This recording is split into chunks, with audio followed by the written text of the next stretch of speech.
Ladies and gentlemen, welcome to the Jack Burford Chevrolet Sports Show, live on WBON TV Channel 9 and on radio at V99.3, Sports Radio 103.5 and Y92.5. Support your favorite local teams and enjoy the Jack Burford Chevrolet Sports Show. Also brought to you by Bishop Small Engine Repair, Nuevo Vallarta, and the law offices of Patrick O'Neill.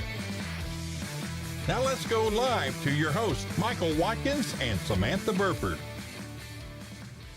Hey everyone, and welcome into the Jack Burford Chevrolet Sports Show. A beautiful Monday, first Monday here in October, and I'm so glad to be with you here. No Samantha Burford this evening. I am riding solo, but a lot of great interviews for the sports show this evening. We'll hear from Kyle Congleton, the head golf coach of the boys Madison Central team, as they get ready for a fourth straight chance at winning a state championship in boys golf. That'll take place later on this week. So we'll have that for you. We've also got interviews with the head football coach at Madison Central, William Blair, Tim Kirk, the head football coach at Madison Southern, and we'll hear from Walt Wells as we preview the matchup between the EKU football team and Austin Peay, which will be coming into town this Saturday. To get things started, though, it's Madison Central Golf. A big week for the girls, who will take place earlier this week. They'll be playing tomorrow and Wednesday. I believe the boys take place Friday and Saturday for the state tournament over in Bowling Green. A long trip for fans to make, but well worth it as the Indians go for their fourth straight state title. This comes off winning the first round of state last week. And it's took place over in Winchester. Braden Carlisle finished with a 72 even par, tying for second place. We had Seth Barker, who finished with a tie for fifth, shooting a 73. Boo Crowley shot a 74, tying for 10th place. And Tucker Jones shot a 77. Jake Feldhouse shot a 79. And as a team, the Indians rolled through a first-place finish, defeating second-place Rockcastle County by 13 strokes. So, Madison Central, it's all about this week. And Coach Congleton knows how important this is. Nobody has ever won 4 straight state championship in high school boys golf. It's very important for his team to know that as they go in, because history is on the line. And them and St. X, and there's a few other teams out there as well that could go on a roll and win this state tournament. But St. X and Central have been atop the leaderboard all year long, and we'll hear from Coach Congleton here in a minute about that. But for him to be able to have this opportunity at his alma mater, it means an awful lot for him. And coming off that win in the first round of the state, where your two best golfers, Tucker Jones and Jake Feldhouse, who are really, really good, folks. Like, listen, these are top-notch high school boys golf players. They didn't have their best performance this past time in the first round. So you would expect them to kind of correct some things and get ready to roll as they head into the state tournament later on this week. So we'll hear from Kyle Congleton, the head boys golf coach at Madison Central, about this week. He'll tell us a little bit about what they're doing right now as they gear up for a trip down to Bowling Green, and also what it means to be doing this at a school in which he's played at and now coached at for 10 years. Let's hear from Kyle Congleton, the head boys golf coach at Madison Central. Here with Kyle Congleton, the head boys golf coach over at Madison Central. And Coach, wrapping up, good start to the early part of the postseason, but now you're where you guys want to be at. First of all, talk about how things kind of played out with Brady, tying for second place, leading you guys in a score over the week or this week, and kind of what that means for a confidence level boost for him and these guys as you go forward to wrap up state next weekend. Yeah, no doubt. So, honestly, as a coach, during the day and as it went on at Winchester, I wasn't too thrilled with how everything was going. We're honestly, and it really wasn't because of how we played. I think you sit there and you rely on Jake and Tucker, your two main guys, all year to kind of lead the way. And they struggled. They struggled out there all day. And but woke up at like 4:30 Wednesday morning. I started looking at their scorecards, and I'm like, man, really? Like these Seth and Braden and Boo, they played really good. So it was kind of like a fresh of breath air, honestly, once I kind of calmed down and we kind of started gathering my thoughts. Like Braden and those three guys really carried the weight for the team and played well. Braden's been our guy that we knew we know what he's capable of. He's shot some crazy low numbers over the last 2 years, and we've kind of been waiting for him to hit his stride and get going. And it was great to see him lead the way and show everybody that he still's got it and still capable of playing some good golf. And he's had a great year, just been a little slow. So it was good. Like you said, it's big for his confidence. I think it's big for the whole team that we know we can still rely on Braden with the great play that he had. But overall, man, I got 5 really, really good golfers that I know are going to step up to the challenge and prepare as hard as anybody and be ready to go come next week. For guys like Tucker and Jake, when they have a performance like that, as a coach, what do you do to try to spin that? You're like, okay, guys, this is like you got to come to play every single day now. Is that kind of how you spin it as them? Like they got to bring their A game, especially when you go into this next weekend? Man, not really. I mean, with Tucker out there that day, like Tucker played fine. I mean, he really did, and he just ended up with a triple on the last hole, which to him made it seem like he played bad all day. Just ended on such a bad note. But I talked to Tucker out there. He was able to reset, halfway through his round and put some really good golf together. But the course was challenging. I think is the course that they've kind of played well all week as we prepared, and then the day of, the course was a little tougher. The pins were tougher, and you kind of got to remind them of that. Their expectations of themselves are really high, talking about Tucker and Jake, and really I handle them both, man. You don't want to put more pressure or stress on them. Like you're just trying as a coach to give them the confidence and lead and give them all the resources they need to make sure that they are at their best next week. But when you have 2 guys like that have the talent that they have, I don't want to implement any more of, hey, we got to bring it every day. You got to have your best stuff next week. They're going to prepare. They're going to be ready. They're 2 guys that get it, know what it takes. They're on last year's state championship team. So I'm not worried about them at all. So you don't really implement that too much. Just more of just being there and making sure that they are putting the work in they need and then making any adjustments that they might need to make so that they are 100% ready next week. When you look at the state, I mean, obviously it seems like you and St. X have been right there at the top all year long. And we know what kind of history they have. But you look at what you've done at Central in these 10 years, you look going for a 4th straight championship, the consistency and building kind of a powerhouse at your alma mater. So talk about that and what it means to you to be able to have this type of success going into an opportunity to win a state championship. Yeah, man, it doesn't seem real, Michael. I mean, I never thought in my 32 years of this and 10 years of coaching, playing for Central for 7-8 years, I never thought that we would be in the shoes and having this conversation, but it's pretty surreal. I mean, this golf team and this program's given me more and been more fulfilling and rewarding than anything in my life. So it's just awesome to get a lead Madison Central boys golf team, and to do what we've done over the last really 4 or 5 years has been crazy.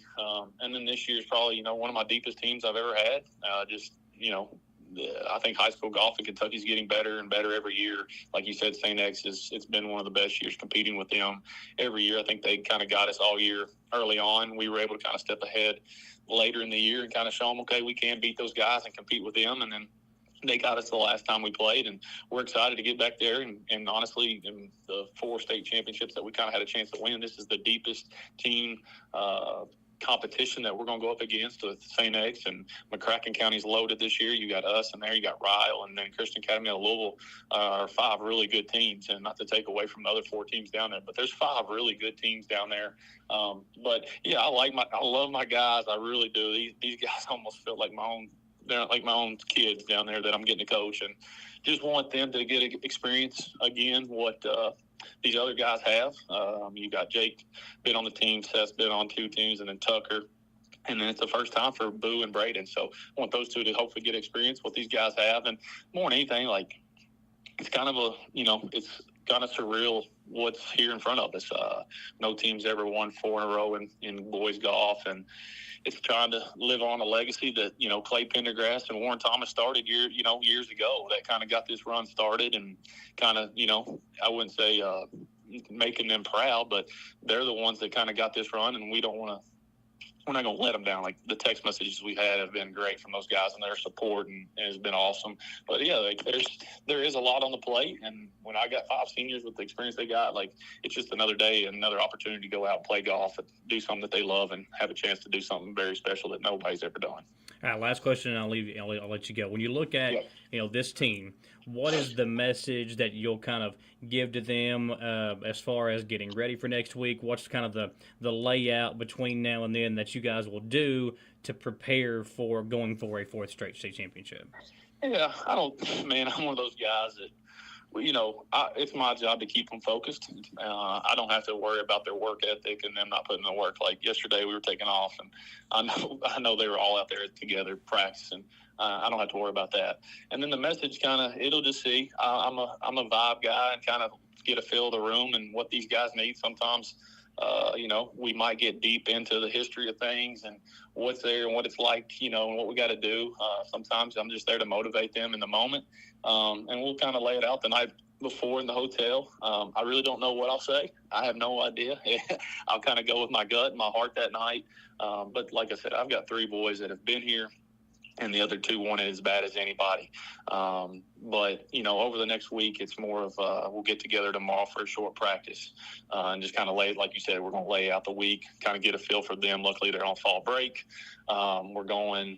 We're actually going down to Knoxville on Tuesday to play a course, super nice course down there, get a feel for that. It's kind of got the same grass as Bowling Green, so instead of going to Bowling Green Tuesday and driving right back, we're going to go to Knoxville, come home, and then we'll leave Wednesday, hopefully go support the girls, get a little short practice in, on the putting green and chipping green Wednesday, and then we got a practice round Thursday morning, and then it's time to go from there. But, I don't know. I go with my heart, and, my job is to motivate these guys and just make sure they realize the bigger picture here.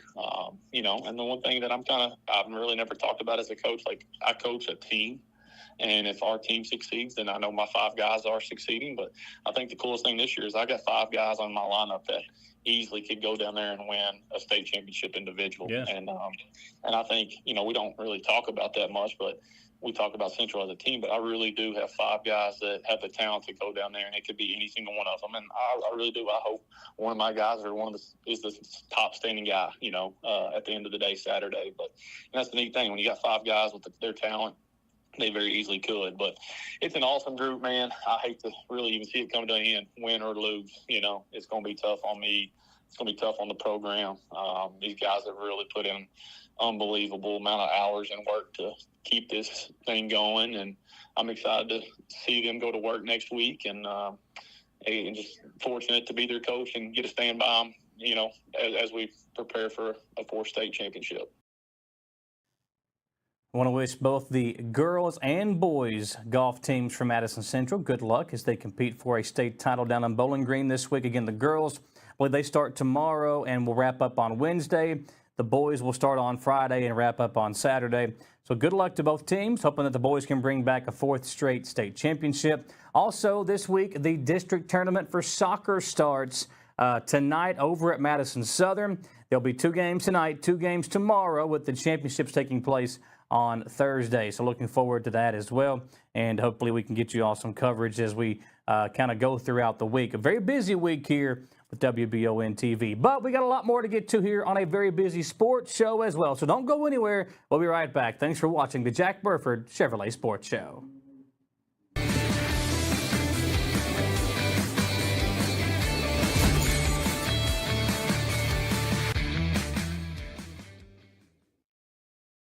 When you grow up in Richmond, there are 2 traditions you know by heart.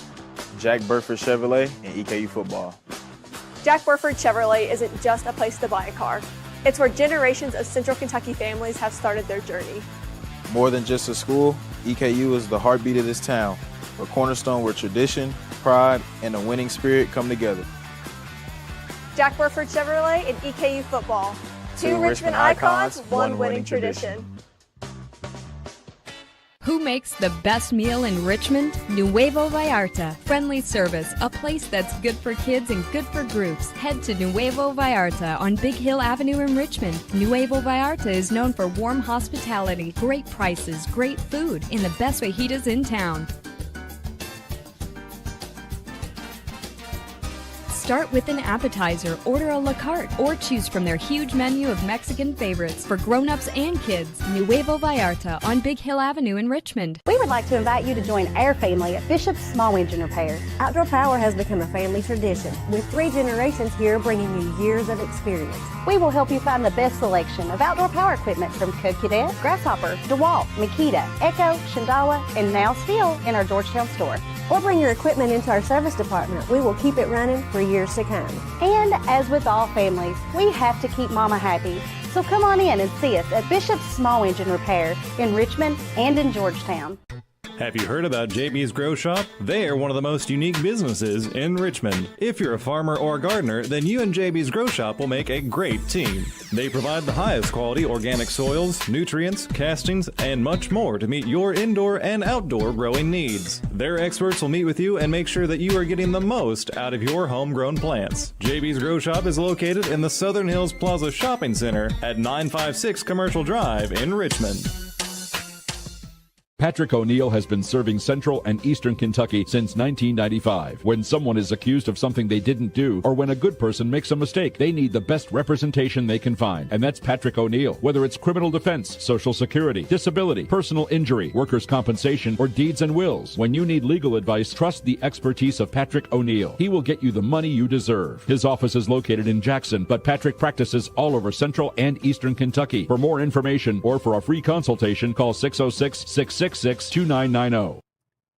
Welcome back into the Jack Burford Chevrolet Sports Show. Michael Watkins here with you on a Monday night in downtown Richmond. Hope you were able to get out and enjoy that Millstone Festival this weekend, man. It's so much fun seeing everybody out and about doing their thing, just enjoying themselves and having a good time. Seeing fellow Madison Countyans welcoming in people from out of county, maybe even out of state, and showcasing all the things that we have here to offer in Richmond. And one of those things we have to offer is some daggone good football as well. Madison Central will be traveling north to Lexington to face the old thorn in the side, the Broncos of Frederick Douglass, this Friday night. Indians were on an open week this past Friday. A good time to have it as we kind of gear up and hoping to get a couple of guys back from injury. One which we haven't had all year long, William Thurman, who would be a huge addition to an already pretty stout defense. But Central traveling to Frederick Douglass this Friday. We've never beaten the Broncos, ever.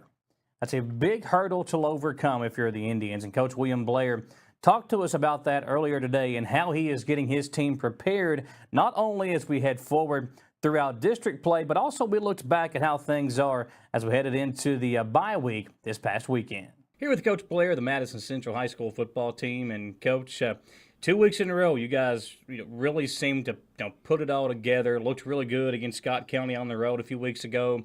Then you had the game against Great Crossing where offensively everything just seemed to click. You had some big plays from multiple people, but Davion DeBruce gets his first career touchdown. Finally got a long play from Congleton that wasn't called back because of a penalty.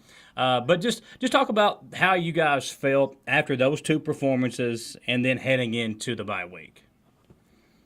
Well, the biggest thing is that we got out of those games with 2 really good teams, and that first part of the schedule healthy. And like you said, you about Quincy and Davion, they've not packed the load as much because people have kind of spread out on us, which has opened the room for Corinthian to run up the middle more and things like that. But now people they see Corinthian. Oh, this kid's got 10 touchdowns on the season. We got to focus on him. Well, it's pick your poison. What do you want? You want to stop him? You want to try to stop the 2 wings, or give up a big pass play by loading the box and bringing everybody in? So with that, our guys are understanding the offense and they know what we're looking for, and that's what's exciting about it, getting all those guys going. And that offensive line, there's not a front that they've not seen at this point, and they know how to block it and make their changes in front on the scheme or whatever we're doing. So it's clicking very well on offense. Defensively, we're still working. It's a work in progress. They're getting better. The players are getting better. We're young, and we're not very big up front, so we've got to figure out ways to really attack somebody without using necessarily size, but use our speed. Well, you said, it's a work in progress, but going into the Great Crossing game, you guys were only allowing, 10 points a game, essentially. So it's pretty impressive that you got some of these young guys out there still learning on the fly, but yet your defense at times has still looked dominant, which is, I think, maybe the most impressive thing about your team so far this season. Well, the thing about running the ball, and you dictate the pace of the game, you put their offense in a position, too. So if you control the clock, and score, and they get the ball back with 2 minutes, well, they don't have opportunity to go down the field and on a 10-play drive. They have to throw it. And so now you get to cut your halfway of your defensive playbook, throw away their plays that you're not worried about, and kids can say, all right, we're focusing on the pass. So, by being able to run the ball the way we do and score, and especially if we get up 2 or 3 scores, because they know if we get the ball back, they're not going to get it, so they better they better be able to score whenever they can, and that puts a lot of pressure on their offense coordinator and their quarterback. Well, when you look at a couple of players on your team, we just talked about Davion and Quincy. You've got the tight end, that's Christian Lawson. That's looked really good. You moved him over to that position a little bit, a couple of games into the season. But when you talk about guys like that who have shown the ability to make big plays for you, but they're buying into the offense. They all seem to be team oriented instead of, well, let me get my numbers. That's really impressive because you have to have those type of players that can do those things for you, but are also, not ashamed or not afraid to take a back seat until their number is called. That's really important to have to be a really good football team. You said it. Be a team. Be a program. There's so much that kids get criticized, like, what? Oh, you only got 1 touchdown. You only got 2 touchdowns. Yeah, but I had 6 down blocks. I had 7 pancakes. Yeah. Like Christian Lawson. Like that guy right there he's a blocking machine. It's just taken us a while to get him there because he's never done it before. But his confidence has grown, and so like he highlights pancakes. Well, people up in the stands or on that watch football. As a casual fan, they don't understand those things. They look at yards and catches and touchdowns. That's all they care about. And I think those guys and our players have realized when these coaches come in and they talk to them, they don't talk about stats. They talk about, what kind of tight end are you? He goes, well, I get down, I do a down block, I do this. He goes, yeah, you're a physical tight end. That's what we want. So like Presbyterian College came by. They're looking at him and says, we want to put another 25 pounds on you. We know you can catch a ball. But we want to know if you want to block. And that goes a long way, with actual football people that are actually know the game. They understand those things that aren't in the stats. And so like Davion DeBruce, he has come a long way as a blocker. I mean, he is now a headhunter out there. He is looking to hit and get after those linebackers, which, all those touchdowns with Quincy, he was lead blocking. Yeah. So I think that's the thing. When you see somebody, hey, you're blocking for me, that goes a long way. Well, when you talk about guys blocking, the offensive line, you mentioned them a few minutes ago. They've been so impressive all year long, and there's been a lot of good offensive linemen come through Madison Central. But I don't know if I've seen a collective unit like you have this year. And, obviously one of my favorites is Camden Burke. He was my assistant coach. You let him come out there and help me assistant coach a little MCYFL team in the spring.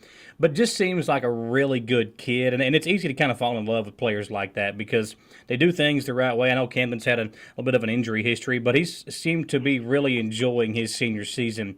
But you look at guys like Muncie, there's a lot of guys up front that are doing their part. So, like I said, Camden, that was the thing, getting film out there for him and to some of these colleges, which, he picked up an offer from Campbellsville this weekend. And those are just going to keep going. Those are going to keep rolling as the season ends and going into January. But as that group, they understand, it's not like, for example, like a pass block, where it's you drop back and you're one-on-one with the guy. Well, in our offense, they have to talk every single time like if it's a faux block or if the guard's pulling and the center's got to fill back, they have to talk every single time.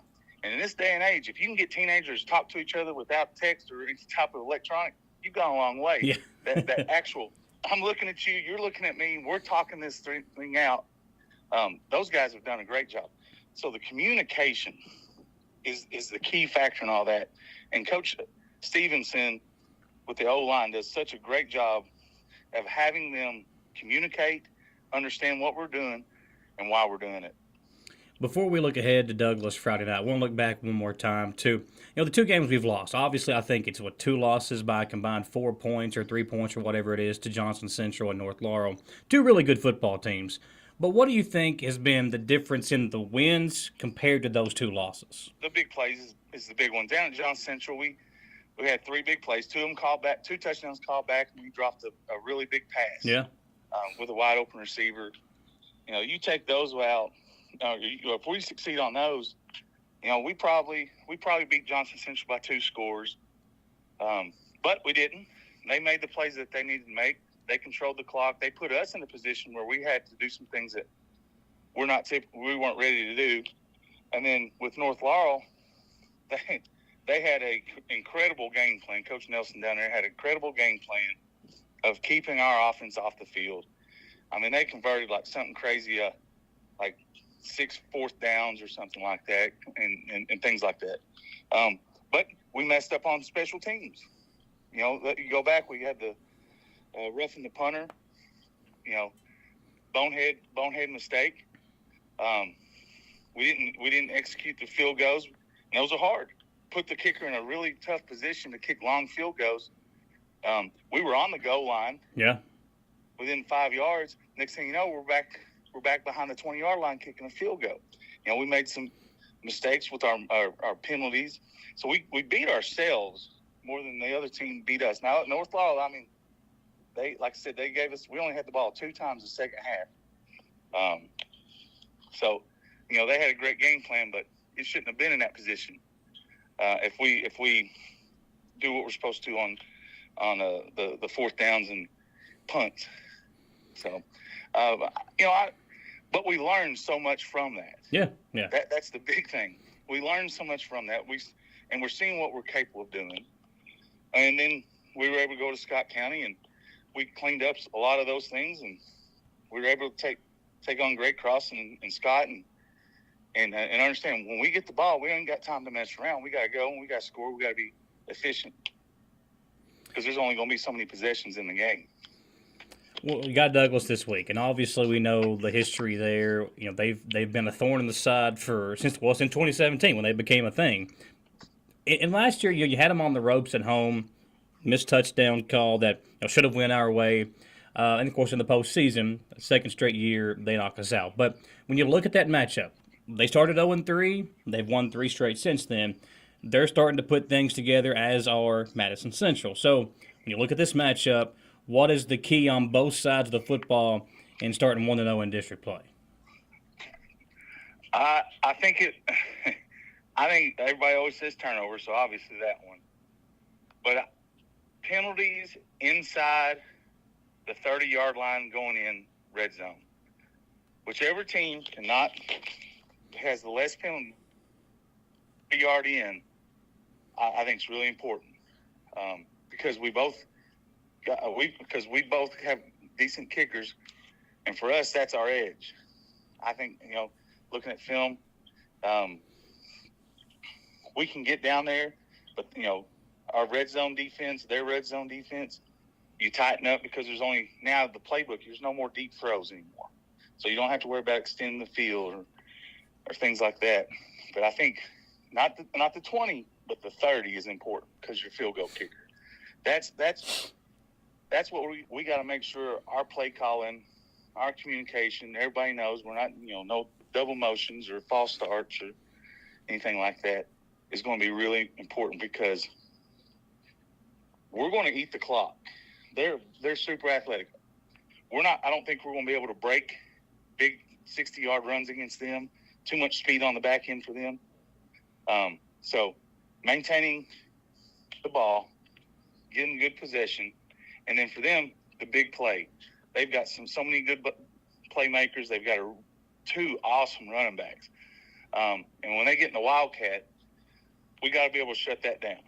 They have a great Wildcat package that, kind of worries us, just because both guys can score with the ball in their hands. They've got a young freshman quarterback.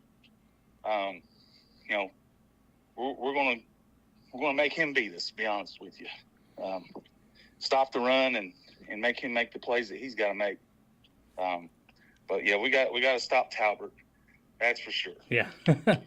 Well, as a coach, when you have a team like Douglas that you've just never been able to get over the hump of, what's the message to the team? Like, how do you try to relay, okay, guys, look, we've got something special this year, and to get to where we want to go to, you're probably going to have to go through Frederick Douglass anyway.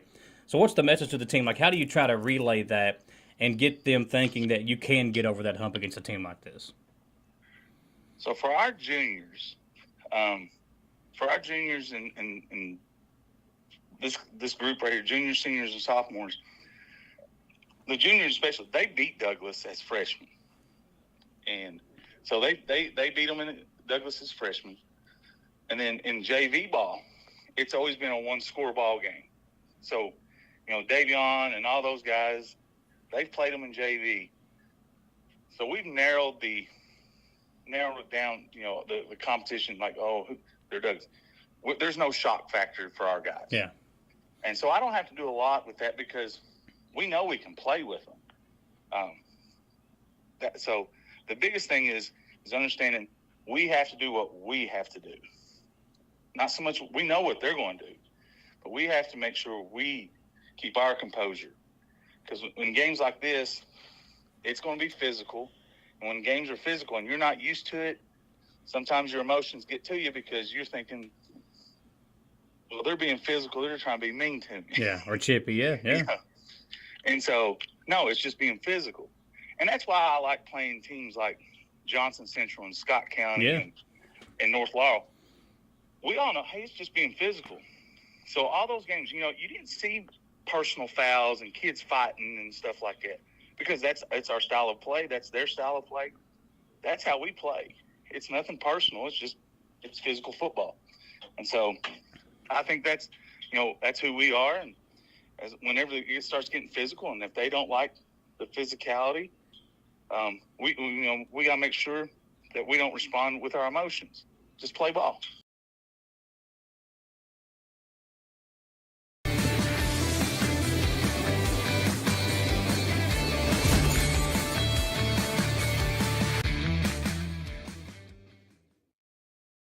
When you grow up in Richmond, there are two traditions you know by heart. Jack Burford Chevrolet and EKU Football. Jack Burford Chevrolet isn't just a place to buy a car. It's where generations of Central Kentucky families have started their journey. More than just a school, EKU is the heartbeat of this town, a cornerstone where tradition, pride, and a winning spirit come together. Jack Burford Chevrolet and EKU Football. Two Richmond icons, one winning tradition. Who makes the best meal in Richmond? Nuevo Vallarta. Friendly service, a place that's good for kids and good for groups. Head to Nuevo Vallarta on Big Hill Avenue in Richmond. Nuevo Vallarta is known for warm hospitality, great prices, great food, and the best fajitas in town. Start with an appetizer, order a la carte, or choose from their huge menu of Mexican favorites for grown-ups and kids. Nuevo Vallarta on Big Hill Avenue in Richmond. We would like to invite you to join our family at Bishop's Small Engine Repair. Outdoor power has become a family tradition, with 3 generations here bringing you years of experience. We will help you find the best selection of outdoor power equipment from Cadet, Grasshopper, DeWalt, Makita, Echo, Shindawa, and now still in our Georgetown store. Or bring your equipment into our service department. We will keep it running for years to come. And as with all families, we have to keep Mama happy. So come on in and see us at Bishop's Small Engine Repair in Richmond and in Georgetown. Have you heard about JB's Grow Shop? They are one of the most unique businesses in Richmond. If you're a farmer or gardener, then you and JB's Grow Shop will make a great team. They provide the highest quality organic soils, nutrients, castings, and much more to meet your indoor and outdoor growing needs. Their experts will meet with you and make sure that you are getting the most out of your homegrown plants. JB's Grow Shop is located in the Southern Hills Plaza Shopping Center at 956 Commercial Drive in Richmond.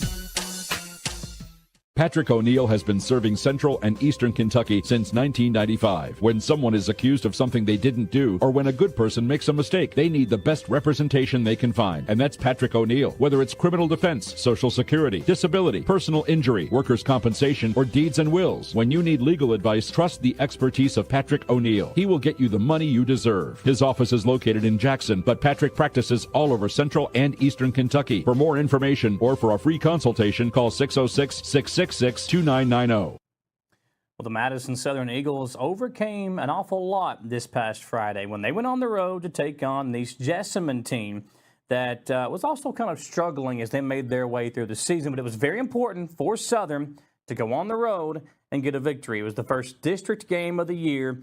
And for Coach Tim Kirk in his first season as the head coach, a lot riding on this for him as well, because you could go winless throughout the entire year, but if you win those district games, it means an awful lot for your school, and especially when you're trying to build a program. Now, injuries have been a huge issue for Madison Southern, and I think Coach Blair said now 6 different quarterbacks have thrown a pass for him at some point this season. They started freshman Caleb Bonham this past week. He threw 10 passes in the first half and then was injured late in the half before Braden Hall switched over and played quarterback. Hall just threw 1 pass, but he did run for a couple of scores in that game.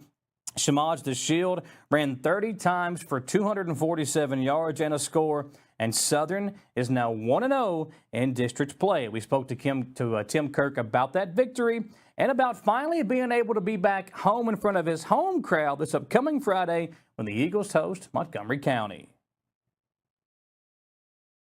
Here with Coach Tim Kirk of the Madison Southern Eagles, coming off a big win this past Friday night on the road at East Jessamine to go 1-0 in district play. So, Coach, first of all, congratulations on that victory. And let's look back at that game. You knock off an East Jessamine team, obviously a big district victory. So you're 1-0 in district play now. And just talk about how the team kind of feels after getting off to that victory in district games.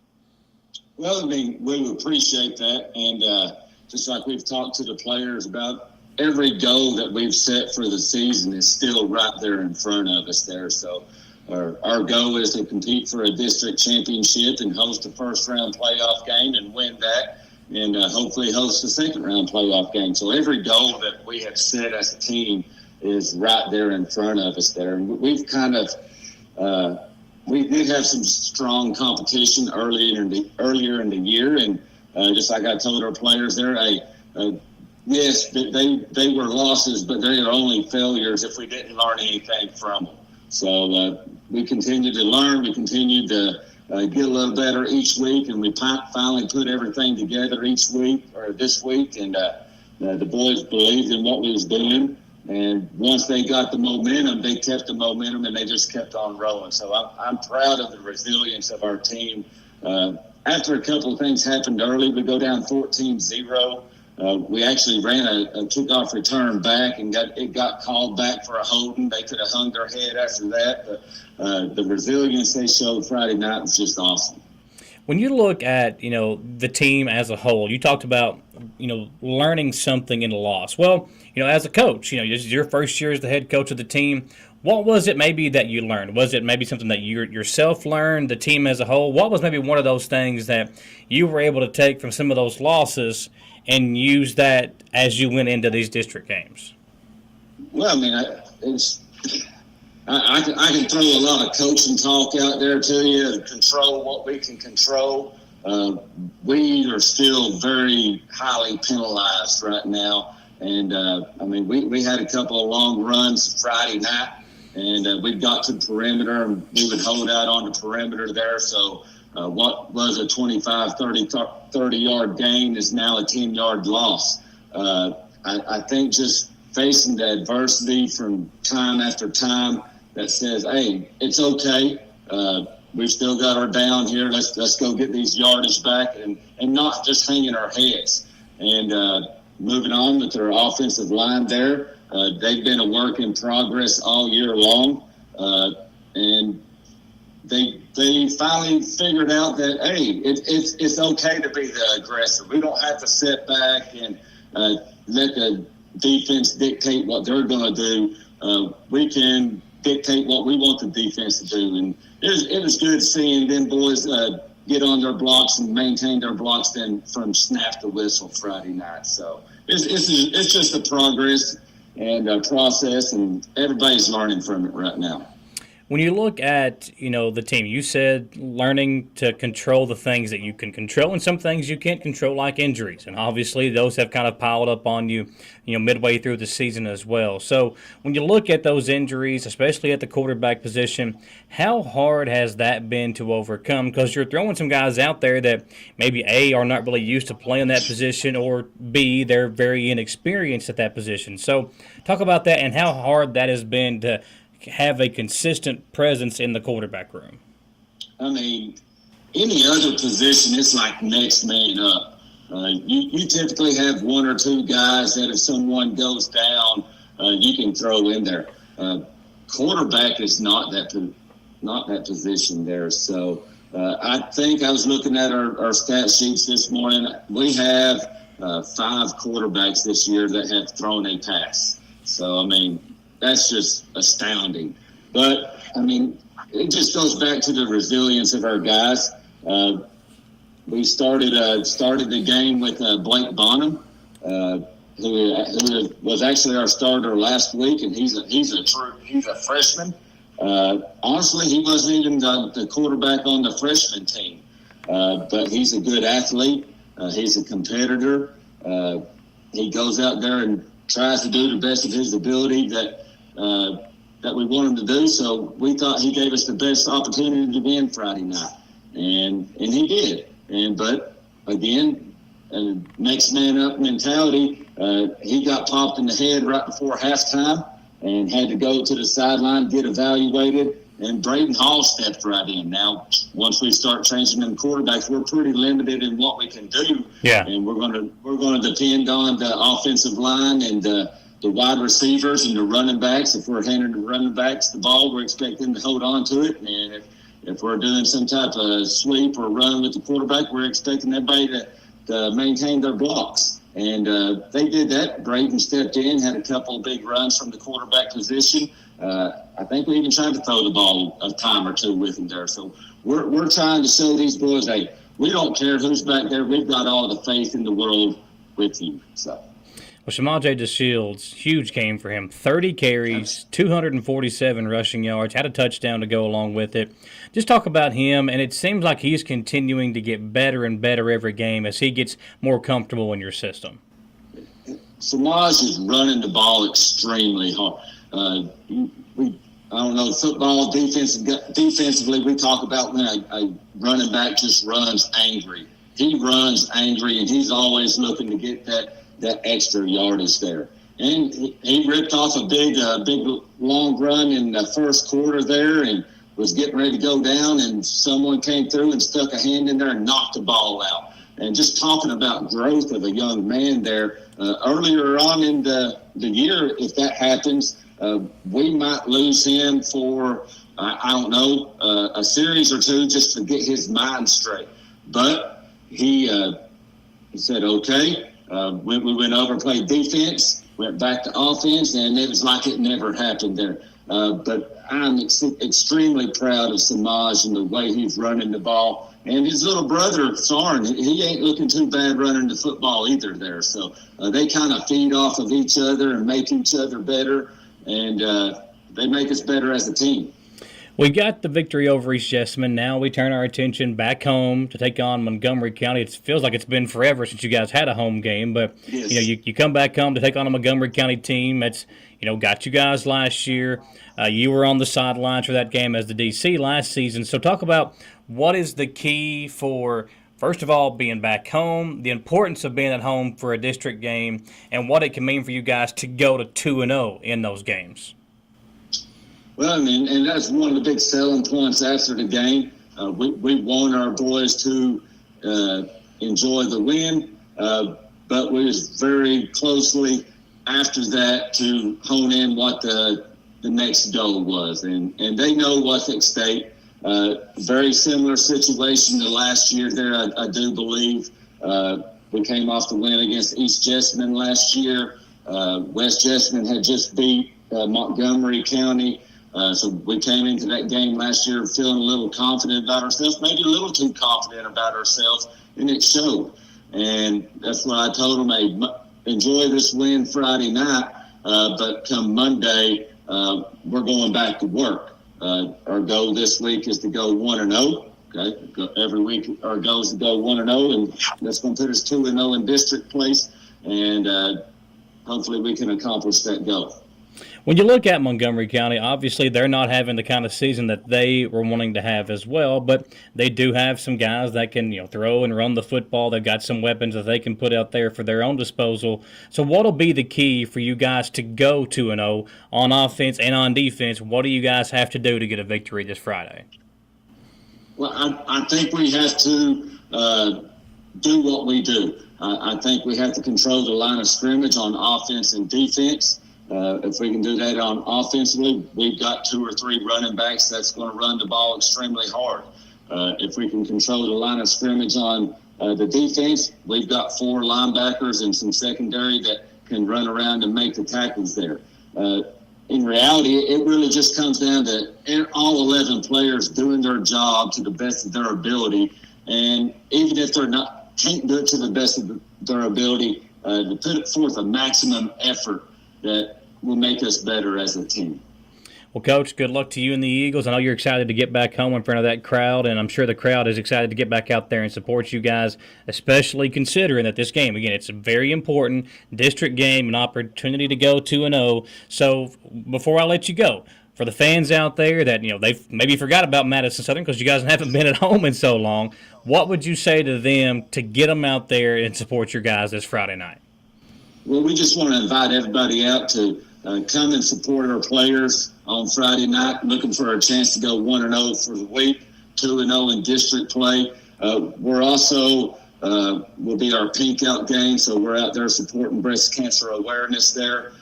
We just want a large community event to show that these boys, that they are supported and people do believe in them, and they've got all the encouragement in the world.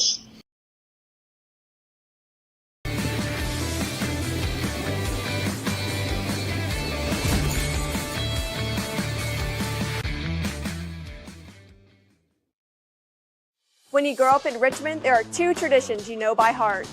Jack Burford Chevrolet and EKU Football. Jack Burford Chevrolet isn't just a place to buy a car. It's where generations of Central Kentucky families have started their journey. More than just a school, EKU is the heartbeat of this town, a cornerstone where tradition, pride, and a winning spirit come together. Jack Burford Chevrolet and EKU Football. 2 Richmond icons, 1 winning tradition. Who makes the best meal in Richmond? Nuevo Vallarta. Friendly service, a place that's good for kids and good for groups. Head to Nuevo Vallarta on Big Hill Avenue in Richmond. Nuevo Vallarta is known for warm hospitality, great prices, great food, and the best fajitas in town.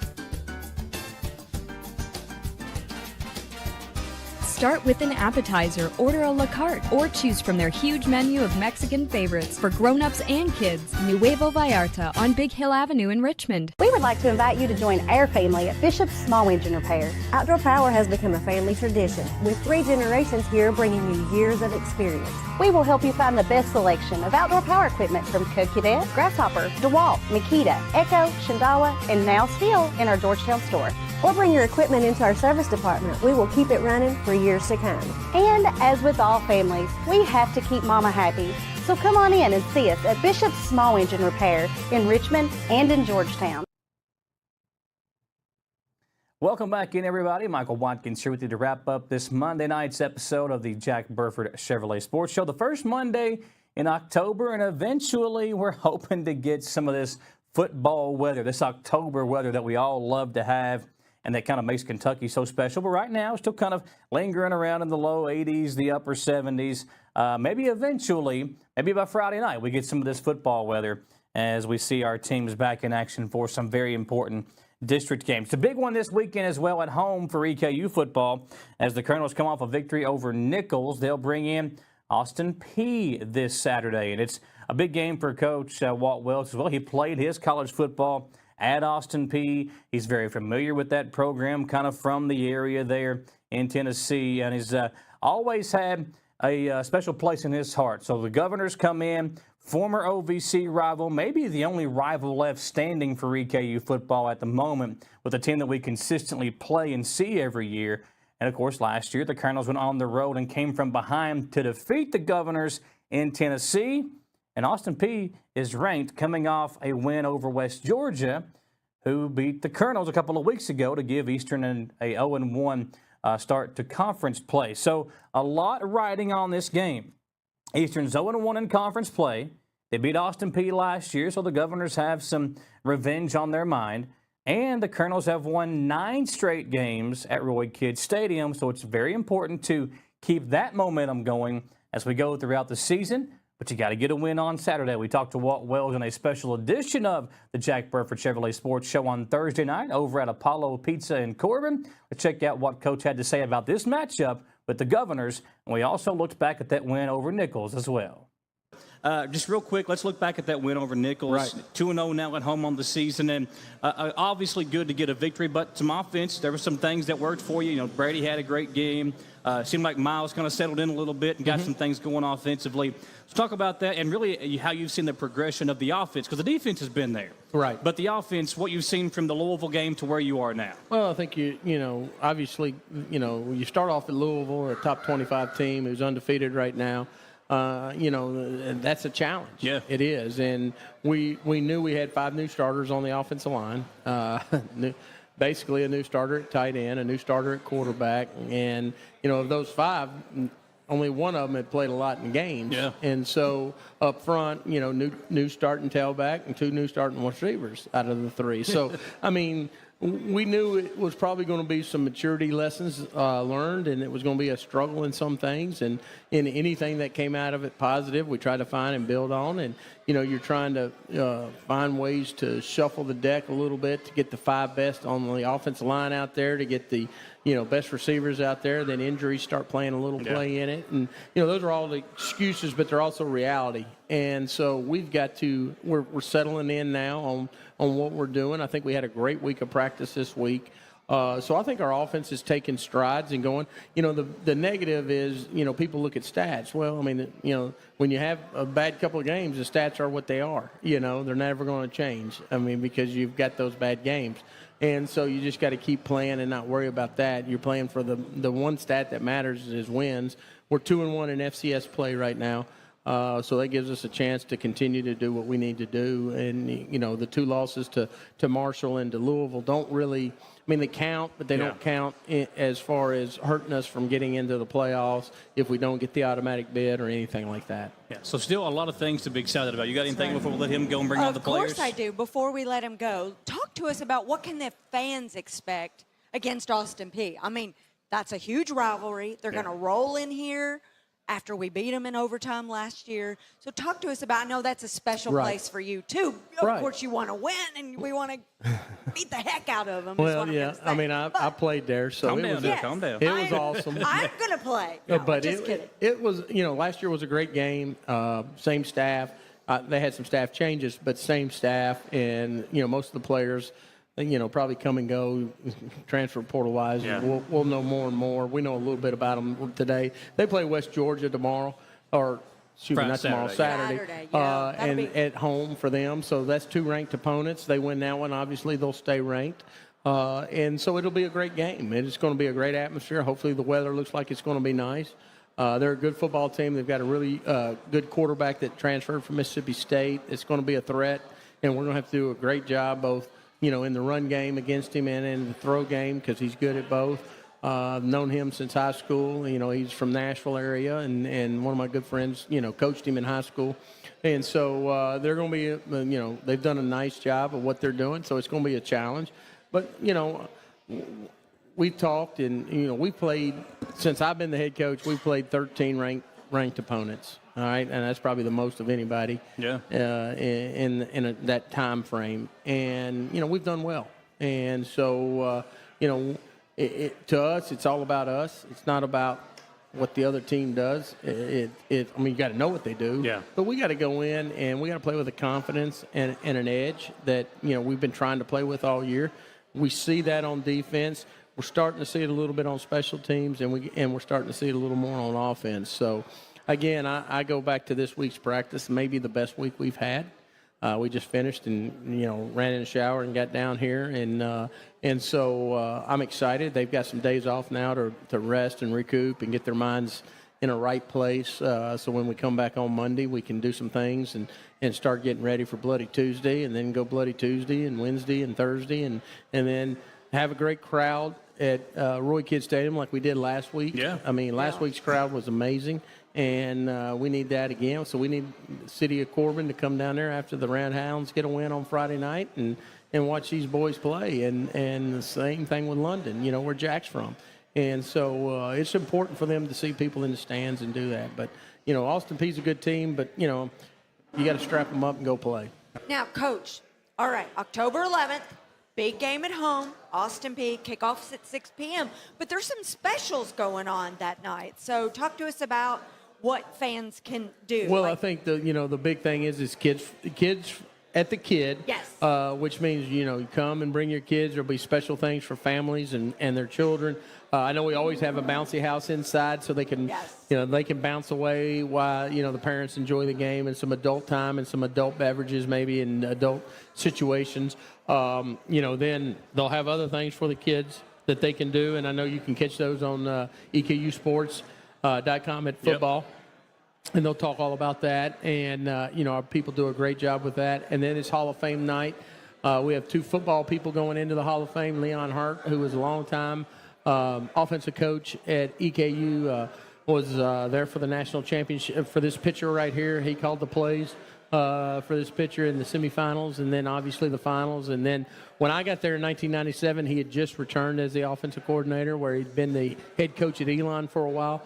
And so Leon's a great friend of mine, a big-time mentor of mine, so proud of him. And then that same year, John Revere came as a running back coach and was actually my roommate when I was the head of O'Donnell Hall, which was a football dorm.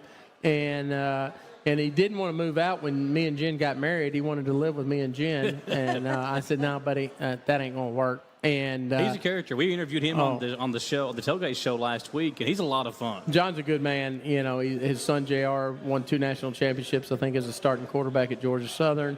His other son was a first-round draft pick from Lexington Catholic, I think it was, for the Minnesota Twins. And, Ben Revere, right? Yeah, Ben Revere. And then he's got a daughter that's done great things. And so John's done a great job. Him and his wife are been great people. His wife actually mentored Jen on how not to take your kids to games when they're sick and because you're going to be the one stuck caring for them when they're still working. And so Jen took that advice, and Brenda's her name. She did a great job. She was a cheerleader actually at Ohio State. So a lot of history with John. He played baseball and football at EKU and did a phenomenal job there, and then went into high school coaching for a long time before he came to EKU. So 2 well-deserving men going into the Hall of Fame, and and that's special. I mean, that's something that lasts forever. They can come through AC Arena, and their kids can, and their grandkids and their great-grandkids, and see all the stuff that's there for them. So I'm really proud for them, and looking forward to seeing them at the game. Earlier you were talking about the ranked teams, and you talked about Austin Peay and West Georgia this weekend. I think there's 4 teams in the UAC. 4 teams in the UAC so ranked, third conference in America in FCS football. We'll talk about just how good this conference is, and you've really seen it grow over the last few years. It's phenomenal. I mean, it's as tough probably as the Big Sky and the Missouri Valley. Maybe not as well known because of their length and time.